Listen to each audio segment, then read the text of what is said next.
Okay, so let us discuss exercise 10.1. Okay, so what is the first question?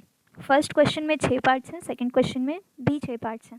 Okay, one by one देखते हैं सब. In first question the question is the centre of a circle lies in dash of the circle. इसमें हमें select करना है exterior और interior. Okay, this is very simple. जो centre है सर्कल का वो हमेशा इंटीरियर में ही लाई करेगा.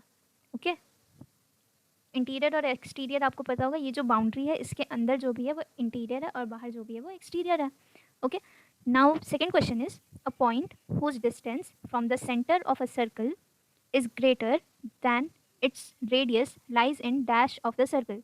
इसमें भी हमें एक्सटीरियर या इंटीरियर में से चूज़ करना है. ओके, तो ध्यान से पढ़ते हैं. एक पॉइंट है, इसका जो भी रेडियस है उससे ज़्यादा डिस्टेंस पर एक पॉइंट है. सारे जो पॉइंट्स होंगे इसकी बाउंड्री पे वो सब सेम डिस्टेंस पे होंगे. तो अगर हम कोई भी पॉइंट लें जो थोड़ी सी भी ज़्यादा डिस्टेंस पे हो तो वो एक्सटीरियर में ही लाई करेगा obviously. Okay, let's move on to third question. The longest chord of a circle is dash of the circle. ये कॉर्ड है. अगर हम इसमें से एक पॉइंट को फिक्स रखें और इस पॉइंट को मूव करें, ओके लेट्स सी, ये डिस्टेंस बढ़ती जा रही है. 7 8, यहाँ पे 8.95. तो इस क्वेश्चन का आंसर होगा diameter. Then let's move to the fourth question which is an arc is a dash when its ends are at the ends of a diameter. Okay, so question में हमें दिया है कि एक ऐसा आर्क है जिसके जो एंड्स हैं वो डायमीटर के एंड्स पर हैं. ओके, तो यहाँ पर डायमीटर आर एन अगर हम लें तो आर और एन पॉइंट पर एंड है उस आर्क का. ठीक है, ऐसे आर्क को हम क्या कहते हैं? Semi circle obviously. ओके, इस पूरे बाउंड्री का हाफ हो जाता है इस डायमीटर से. So this is called semi circle. Semi means half. Then let's move to the fifth question. Segment of a circle is the region between an arc and dash of the circle. तो यहाँ पर हमसे पूछा कि segment होता क्या है, वही पूछा है इनडायरेक्टली. तो सेगमेंट में आर्क होता है और क्या होता है, ये जो लाइन सेगमेंट है, इस लाइन सेगमेंट को क्या कहते हैं? जो दो different points of a circle को टच कर रही है, इस लाइन को हम कहते हैं कॉर्ड. तो यही इसका आंसर होगा. A circle divides the plane on which it lies in dash parts. Okay, यहाँ पे हमें एक सर्कल दिख रहा है. इसके अंदर जी डैश जो पॉइंट है वो सर्कल के इंटीरियर में है, जी पॉइंट भी इंटीरियर में है. Okay, L1 point is in the exterior, M1 is also in exterior, E और F जो पॉइंट्स हैं वो ऑन द सर्कल हैं. तो कितने पार्ट्स में डिवाइड कर रहा है एक प्लेन को ये सर्कल? एक तो एक्सटीरियर ऑफ द सर्कल में, एक इंटीरियर ऑफ द सर्कल में, और एक द सर्कल इटसेल्फ. ओके, ये जो बाउंड्री है ये भी एक पार्ट है. तो 3 पार्ट्स हो गए, exterior, interior and the circle itself. Okay okay, next जो सेकंड क्वेश्चन है उसमें है राइट ट्रू और false, give reasons for your answers. Line segment joining the centre to any point on the circle is a radius of the circle. ठीक है, ये true होगा. Y? यहाँ से आप देख सकते हैं एम और एन को हमने ज्वाइन कर दिया तो this will be the radius. Give your reasons. इसका रीज़न क्या देंगे हम कि हम किसी भी पॉइंट को, इस सर्कल के किसी भी पॉइंट को इस सेंटर से जब ज्वाइन करेंगे तो वो रेडियस ही आता है, वो सेम ही होता है और इसी को हम रेडियस कहते हैं.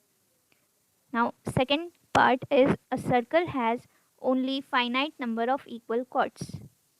ठीक है, चलिए ये एक कॉर्ड है ना, U V is a chord. Okay, क्योंकि दो points of boundary of circle को टच कर रहा है ये, इसी के सेम लेंथ का, इसका लेंथ है 5.42 यूनिट्स. ठीक है, उसी सेम लेंथ का हमने एक और लाइन सेगमेंट बनाया और अगर हम इसे मूव करें, देखिए इस तरफ करेंगे तो ये एक्सटीरियर में चला जाएगा तो फिर कॉर्ड तो रहेगा नहीं वो. अब हम इंटीरियर में ही इसे मूव करके देखते हैं तो हमें पता चलेगा.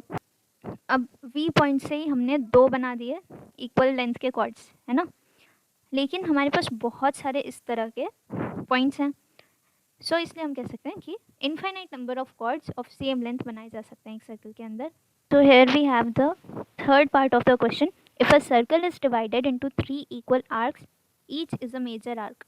हमने आर्क की जो डेफिनेशन पढ़ी थी तो हमने ये पढ़ा था कि कोई भी आर्क का लेंथ अगर छोटा हो उस सेमी सर्कल के लेंथ से तो हम उसको माइनर आर्क कहते हैं.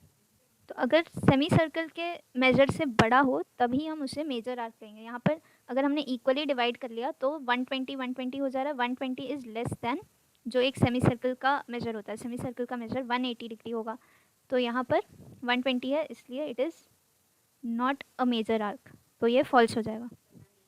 ओके, सो सेकेंड क्वेश्चन का fourth part, a chord of a circle which is twice as long as its radius is a diameter of the circle.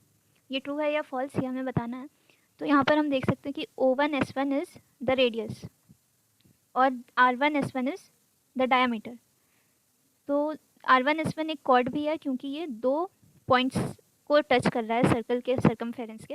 अगर हम इस लाइन को और मूव करें तो ये एक्सटीरियर में जाने लगता है, यानी कि जो कोई ऐसा कॉर्ड जो कि रेडियस के डबल लेंथ का हो वो सिर्फ एक ही है और वो डायमीटर ही हो सकता है। Fifth part, sector is the region between the chord and its corresponding arc.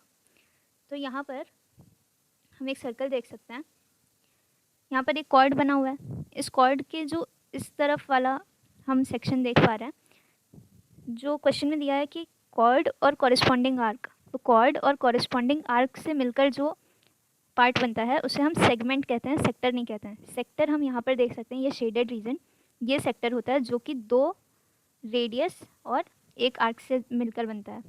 So this is false. Then six part is a circle is a plane figure. तो ये ट्रू है क्योंकि सर्कल जो है वो एक प्लेन पर बन सकता है और सिर्फ प्लेन पर ही बन सकता है, अगर वो किसी और तरह से हम बनाएंगे तो वो सर्कल शेप नहीं होगा। ओके, तो 10.1 exercise is over. I hope सब समझ आया हो। Thanks for watching.